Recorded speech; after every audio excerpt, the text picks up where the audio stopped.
Welcome to TSR Apple TV channel. నేను మీ ప్రసాద్ అల్లమరాజు. ఈరోజు ముఖ్య సమాచారం మీకోసం.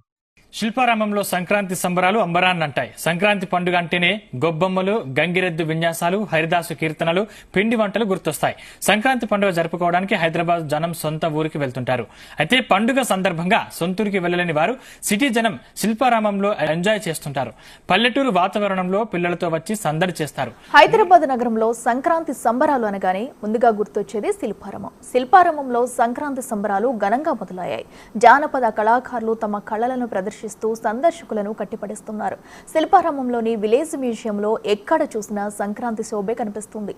ఎక్కడెక్కడ నుంచో సందర్శకులు శిల్పారామానికి తరలివస్తున్నారు.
హైదరాబాద్ నగరం నలుమూలల నుండి సంక్రాంతి రోజున శిల్పారామంలోని సంక్రాంతి సంబరాలు తిలకించడానికి ప్రజలు పోటెత్తారు.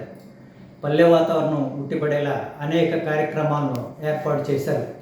ఇంట్లో అలంకరణకు వాడే వస్తువుల దగ్గర నుండి అనేక రకాల వస్త్ర దుకాణ సముదాయాలతో సందడి వాతావరణం నెలకొంది. అనేక సాంస్కృతిక నృత్య కార్యక్రమాలు సందర్శకులను ఉత్తేజపరిచాయి. సురభి నాట్య కళామండలి వారు మాయాబజార్ నాటకాన్ని అద్భుతంగా ప్రదర్శించడం జరిగింది.